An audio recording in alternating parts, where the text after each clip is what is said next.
It started simple. My new roommate Ryan was quiet, clean, and always paid rent on time.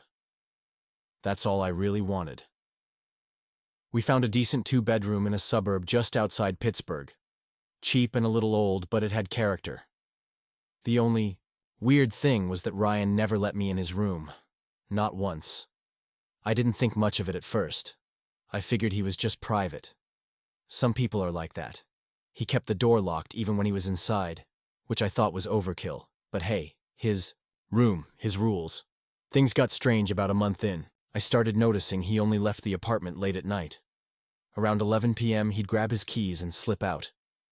He wouldn't come back until just before sunrise. Every night. Always quiet. Always with the same neutral expression. One evening, I got home early and heard movement in his room, pacing, murmuring. It sounded like he was talking to someone. I leaned in and could make out his voice, low and muffled. Then I heard something else. A faint tapping, like fingernails against wood. It stopped when I knocked. "Hey, everything all right in there?" I asked. Silence. Then, after maybe 10 seconds, "Yeah, just on a call." The next morning I tried to peek under the door while he was out. I know that sounds creepy, but something felt wrong. All I saw was a blanket pushed up against the bottom, like he was intentionally blocking the gap. That night, I waited until he left. I checked the doorknob. Still locked. I thought about trying to pick it, but something stopped me, a feeling in my gut. Like whatever was in that room, I didn't want to see it. A few days later, I woke up at 3 a.m. to the sound of my bedroom door creaking open. I sleep light, and I know I locked it. I always do. I sat up and reached for the lamp. But the bulb had blown. There was someone standing there, just a silhouette, watching me, not moving. "Ryan," I whispered. My voice cracked. No answer. I lunged for my phone and turned on the flashlight. No one was there. The door was open, though.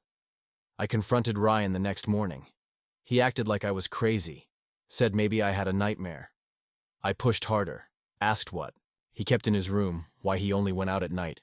He just smiled, flat and empty. "Don't worry about it." That evening, he left earlier than usual. I stood in the hallway staring at his door. My hands were shaking. I took a paperclip, bent it into shape, and tried the lock. Took me 5 minutes. The door creaked open. The smell hit me first. Rotting meat, sweat, and something sharp, like metal. The windows were blacked out with cardboard and duct tape. No light, no air. In the middle of the room was a mattress on the floor, and on it, chains. Stained. Used. There was a small wooden stool next to the bed. On it sat a Polaroid camera and a stack of photos. I picked up the top one. It was me. Sleeping. Different. Angles. Different nights. The last one showed me lying on my side, mouth slightly open, with Ryan's hand reaching into the frame. I ran. I didn't stop to pack. I didn't lock the door. I just drove. I filed a report with the police. They said they'd investigate, but Ryan was already gone. Vanished. The landlord said he broke the lease and disappeared that same night. Left behind nothing. Not even the bed. Sometimes I still wake up at night thinking I see someone at the door. I keep the lights on now, but bulbs burn out. When I moved to Los Angeles for grad school, I didn't have much money, so I found a room on Craigslist. It was a last-minute deal, $600 a month, utilities included, furnished. I met the guy, Nathan, on a cloudy Thursday. Mid-30s, thin, kind of pale, soft-spoken. The apartment was small but clean, and his room was on the opposite side of mine, which I liked. He said he traveled a lot for work, so I'd barely see him. It felt like a win. For the first few days, everything was fine. Nathan left early in the morning and came back late. I mostly kept to myself, unpacking, getting ready for classes. We made small talk once or twice, but he wasn't the chatty type. That was fine by me. But then weird things started happening. The first time was on a Sunday morning. I went to the kitchen and noticed all the cabinet doors were open. Every single one. Not like they were left ajar, wide open, like someone was looking for something in a hurry. I figured maybe Nathan did it and forgot to close them. I shut everything and didn't think much of it. That night, I heard footsteps in the hallway around 2 a.m. I assumed it was Nathan getting a snack or using the bathroom, but when I opened my door, the hallway was dark. Quiet. His bedroom door was shut. No light coming from under it. I started paying more attention after that. A few nights later, I woke up to what sounded like whispering. Very faint, like someone muttering to themselves. I listened carefully. It was coming from the kitchen. I cracked open my door and peeked out. The apartment was pitch black, except for the faint light from the microwave clock. I didn't see anyone, but the whispering kept going, soft, rhythmic, almost like a chant. I stepped into the hallway. The whispering stopped. The next morning, I asked Nathan if he'd been up late. He looked confused. No, he said. I got back around midnight and crashed. Why? I just shrugged. Heard something, that's all. After that, I started noticing the cameras, not obvious ones. Little black dots tucked into corners, one above the fridge, another in the living room vent. I noticed a small red light blinking near the smoke detector in the hallway. My stomach sank. That night, while Nathan was out, I stood on a chair and looked at the smoke detector. Definitely a camera. I took a picture with my phone. I didn't know what to do. When he came home, I tried to act normal, but I couldn't stop thinking about those cameras. I didn't feel safe. I started sleeping, with my door locked and a chair wedged under the knob. 2 nights later, I woke up to a noise, a soft scraping, like something being slid across the floor. I stayed still, barely breathing. The sound was coming from just outside my room. I reached for my phone and turned on the flashlight. Under the crack in the door, I saw movement. Something slipped through, a sheet of paper. Then silence. I waited for what felt like hours before getting out of bed. My hands were shaking as I picked up the note. It said, in all capital letters, "Stop moving things." That was it. No signature. No explanation. I left the apartment that day. I didn't even confront him. I packed what I could in a single duffel bag and stayed at a friend's place. I called the police and reported the cameras. They opened an investigation. What they found made everything worse. The apartment had 7 hidden cameras. 2 in the bathroom, 1 in my bedroom vent. Nathan had been recording for months, maybe longer. They also found locks on the outside of the bedroom doors, painted over, but still functional. The kind that lock from the outside. Nathan vanished before they could arrest him. Completely gone. No phone, no car. Just disappeared. The cops said it was one of the worst cases of voyeurism they'd seen, but they suspected more. They wouldn't tell me everything. Just that some of the footage recovered was deeply disturbing. I still get calls from an unknown number. No voice, no messages.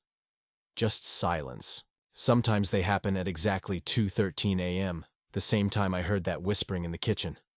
I moved cities, changed my number, never used Craigslist again. I don't sleep well anymore. I keep thinking about the note. Not the message itself, but the timing. Because here's the thing. I never told Nathan I moved the smoke detector, and I only touched it once, before I even knew it was a camera. When my cousin Allison called and asked if I had space for a roommate, I said yes, without thinking. She'd just broken up with her boyfriend and needed somewhere to land for a few months. I had a 2-bedroom rental house outside Minneapolis, and a decent job working remote, so it seemed easy enough. Besides, she and I had been close as kids. I figured it'd be good to have some company again. She moved in the following week with just a suitcase and a bin of books. No furniture. Said she wanted a clean break from everything. I helped her set up the spare room with an air mattress and some extra blankets. That first night, she didn't come out of her room at all. I heard her moving around in there, maybe pacing, but she didn't say goodnight or even thank me for letting her stay. I chalked it up to stress. Breakups are messy, but by day 3, I noticed she never really left the room. She didn't come out for meals, didn't shower, didn't use the living room. Once or twice I knocked to ask if she wanted anything, tea, food, to talk, but she just muttered, "I'm good," without opening the door. That's when I started to worry. One morning, I went to leave for groceries and saw she'd pushed a folded towel into the gap under her door, like she was trying to seal it. That night I noticed she'd hung a blanket over the vent in her room too. Every crack in that space was being covered up. I asked her about it, gently, over dinner. She actually sat at the table that night for the first time, pale, hair kinda greasy, eyes darting. "I just don't want anything getting in," she said. "Like what?" She didn't answer, just went back to stirring her soup without taking a bite. Then she excused herself and locked the door behind her. I'm not proud of this, but one afternoon while she was asleep, I think she was asleep, I never actually heard her during the day, I tried the doorknob. Locked, of course.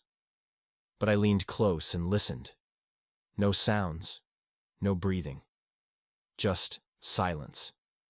Then I saw it. A hole, about the size of a penny, drilled into the baseboard near the doorframe. I hadn't noticed it before. It looked fresh, like it had been cut recently. Clean edges. I crouched and peered into it. Nothing on the other side. Just dark. That night, I woke up at 2:30 a.m. to the sound of furniture scraping, like something heavy being dragged across hardwood. I got up and crept down the hall. The sound was coming from Allison's room. I knocked. No answer. "Allison? You okay?" Silence.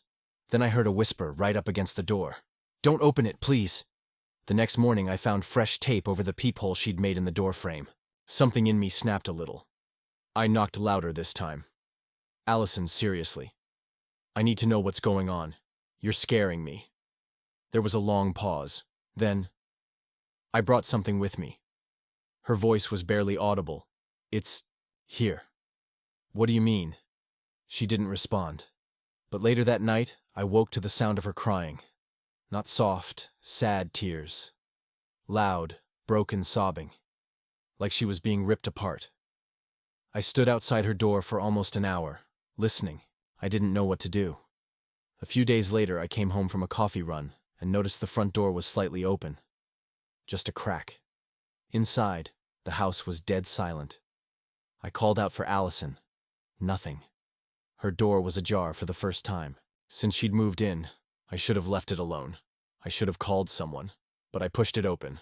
Her room was bare. No bed, no suitcase, nothing. The carpet was torn in one corner, like someone had clawed at it. On the wall, carved over and over in shaky, deep lines, were 5 words. "It follows. Don't let it in." I backed out, heart racing, and called the police. They came, took a statement, asked questions I couldn't answer. There was no sign of forced entry, no trace of Allison. Her phone was still charging in the kitchen. She was just gone. A week passed. I couldn't sleep. I started hearing things, soft tapping at night, the sound of a door gently closing when no one was there. Sometimes I'd find all the vents in the house covered. I'd pull the covers off. The next day they'd be back. I tried to move. Packed up boxes, called a moving truck. But the night before I was supposed to leave, I found a note on my pillow. It wasn't Allison's handwriting. It's in the walls now. I didn't sleep. Didn't move. Just waited for morning. But as I sat in my living room, I started to notice something else. A sound. Barely audible at first, like slow breathing. Coming from the vent behind the couch. I haven't gone near it. I sleep in my car now. I don't know if Allison ever left this place, or if whatever she brought with her found a new room to stay in, and I keep thinking about that hole near her door. The one she drilled herself. It wasn't to see out. Was to watch something inside.